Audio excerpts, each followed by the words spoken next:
بسم اللہ الرحمن الرحیم۔ السلام علیکم ناظرین، پاکستان تحریک انصاف کی رہنما شیریں میزاری کے مبینہ اغوا کے خلاف درخواست پر اسلام آباد ہائی کورٹ کے رات گئے دروازے کھول دیے گئے، جس پر عمران ریاض خان نے کہا کہ اچھا تو یہ سارا ڈرامہ اس لیے ہوا، یعنی عدالتوں نے یہ بتانا تھا کہ ہم آپ کے لیے بھی رات گئے عدالتیں کھول سکتے ہیں، لیکن فائدہ کیا؟ ملک تو غنڈوں اور بدماشوں کے حوالے ہو چکا ہے۔ پہلے چوری میں سارے ریکارڈ توڑے، پھر غداری میں سارے ریکارڈ توڑے، اب آ کر غنڈہ گردی اور بدماشی دکھا رہے ہیں، ان کے حوالے ملک ہو چکا ہے۔ اینی ویز، ہائی کورٹ کے چیف جسٹس اطہر من اللہ نے سماعت کی۔ آئی جی اسلام آباد اور ایڈوکیٹ جنرل اسلام آباد بھی عدالت میں پیش ہوئے۔ جب آئی جی اسلام آباد سے پوچھا گیا تو انہوں نے کہا کہ میں نے تو آج ہی چارج سنبھالا ہے، میرا تو پہلا دن ہے۔ چیف جسٹس اطہر من اللہ نے ریمارکس دیے کہ حکومت کا رد عمل مایوس کن رہا ہے۔ پی ٹی آئی کا کوئی بھی ممبر ابھی تک ڈی نوٹیفائی نہیں ہوا، اسپیکر کی اجازت کے بغیر رکن اسمبلی کو گرفتار نہیں کیا جا سکتا، یعنی شیریں مزاری کا ابھی تک استعفیٰ منظور نہیں ہوا، آپ نے اسے گرفتار کیسے کر لیا؟ وہ رکن اسمبلی ہے۔ عدالت میں بیان دیتے ہوئے شیریں مزاری نے کہا کہ دن 1:30 بجے میری گاڑی کو روکا گیا، پولیس اہلکاروں نے کہا کہ آپ گاڑی سے نکلیں، کوئی بات کرنی ہے۔ خواتین پولیس اہلکاروں نے مجھے گاڑی سے گھسیٹ کر نکالا، میں نے کہا مجھے وارنٹ دکھائیں، ایک سادہ کپڑے والے نے میرا موبائل چھینا جو ابھی تک واپس نہیں ملا۔ اس موبائل کے بارے میں آگے جا کر بات کرتے ہیں۔ پھر شیریں میزاری نے کہا کہ میرے ناخن نوچے گئے، کرمنل رویے کا مظاہرہ کیا گیا، مجھے موٹر وے پر لے کر گئے اور چکری کے پاس گاڑی روک لی، اس مرتبہ سفید گاڑی تھی، بلیک ویگو نہیں تھی۔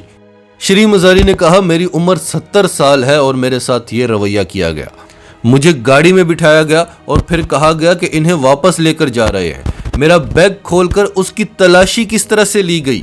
پھر رہائی کے بعد میڈیا سے گفتگو کرتے ہوئے شیریں مزاری نے کہا کہ عدالت کی کارروائی سے مطمئن ہو، جو لوگ مجھے لے کر گئے تھے وہ یہیں پیش ہوئے تھے، میرا فون ابھی واپس نہیں کیا گیا، حالانکہ آرڈر ہو چکا ہے کہ شیریں مزاری کا فون فوری طور پر انہیں واپس کیا جائے۔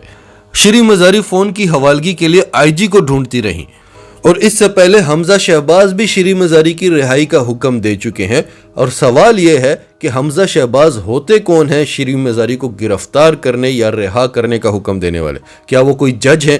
کیا ان کی عدالت میں شیریں مزاری کا کوئی کیس پڑا ہوا تھا؟ شیریں مزاری نے کہا کہ جن لوگوں نے مجھے گرفتار کیا ان سے جب میں نے پوچھا تو انہوں نے کہا کہ ہمیں شہباز شریف اور رانا ثناء اللہ کا آرڈر ہے کہ آپ کو گرفتار کیا جائے، لیکن مجھے گرفتار کرنے والی خفیہ ایجنسیاں بھی ہو سکتی ہیں۔ انہوں نے خفیہ ایجنسیوں اور نون لیگ کا نام لیا۔ اس سے پہلے شیریں مزاری کی جو بیٹی ہیں ایمان مزاری، انہوں نے جنرل باجوہ کے بارے میں جو کمنٹس دیے وہ ہمیں پسند نہیں آئے، اس لیے ہم نے وہ ڈسکس ہی نہیں کیے، لیکن انگلیاں تو ہر طرف اٹھ رہی ہیں، اور اس وقت جو ملک کے حالات ہیں، ان حالات کے ذمہ دار بھی کون ہیں یہ بھی آپ اچھی طرح سے جانتے ہیں۔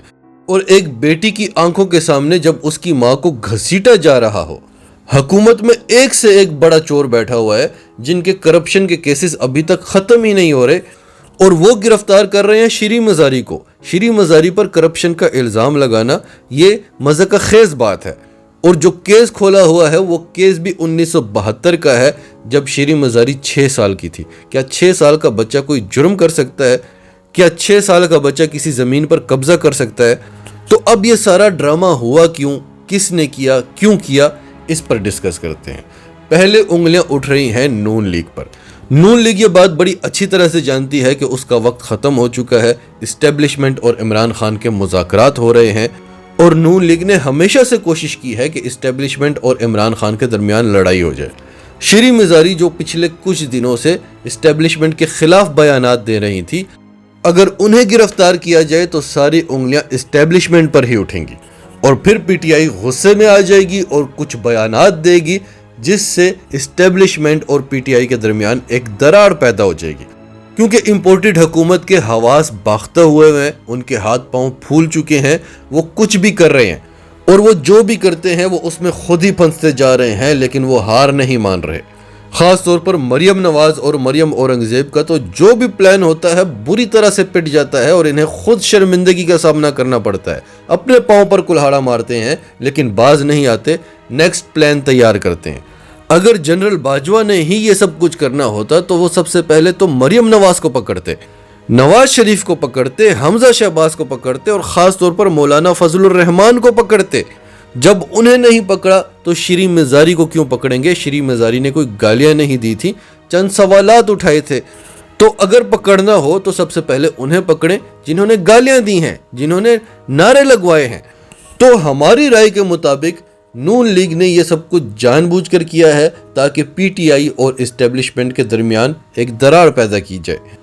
لیکن جب شیریں مزاری نے یہ کہا کہ مجھے گرفتار کرنے والے یا نون لیگ والے ہیں یا خفیہ ادارے ہیں، پھر انہوں نے کہا کہ گاڑی بلیک ویگو نہیں تھی، سفید رنگ کا ڈالا تھا، اور پھر جو سب سے بڑی بات انہوں نے فون کے بارے میں بتائی، اس سے شکوک و شبہات پیدا ہو رہے ہیں۔ اور فواد چودھری نے تو یہاں تک عدالت میں کہہ دیا کہ اب تو موبائل سے سارا ڈیٹا بھی ٹرانسفر ہو چکا ہوگا، اب تو موبائل واپس کر دیں، جس پر چیف جسٹس نے کہا کہ نہیں، ایسی بات نہیں ہے، آپ اطمینان رکھیں، ایسا کچھ نہیں ہوا۔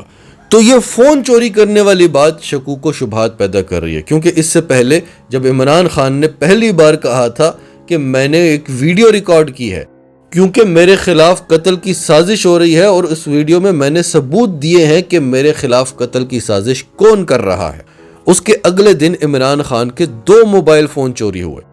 اور عمران خان کے موبائل فون کوئی عام شخص چوری نہیں کر سکتا، اگر کوئی عام شخص چوری کر بھی لیتا تو فوراً ہی وہ فون ٹریک ہو جاتے اور وہ شخص پکڑا جاتا۔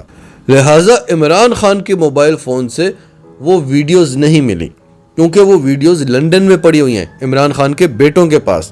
تو کیا اس کے بعد شیریں مزاری کا فون اس لیے چھینا گیا تاکہ ادھر سے کچھ مل سکے؟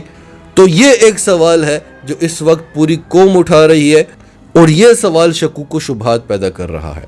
ناظرین، آپ کی سب کے بارے میں کیا رائے ہے؟ کمنٹس میں اپنی رائے کا اظہار کرتے رہیں، اور اگر آپ ہمارے چینل پر نئے ہیں تو ابھی سچ ٹی وی کو سبسکرائب کریں، سچ ٹی وی فیملی کا حصہ بنیں، اور ہماری ویڈیوز پسند آئیں تو انہیں لائک کریں، شیئر کریں، تاکہ زیادہ سے زیادہ لوگوں تک یہ میسیجز پہنچتے رہیں۔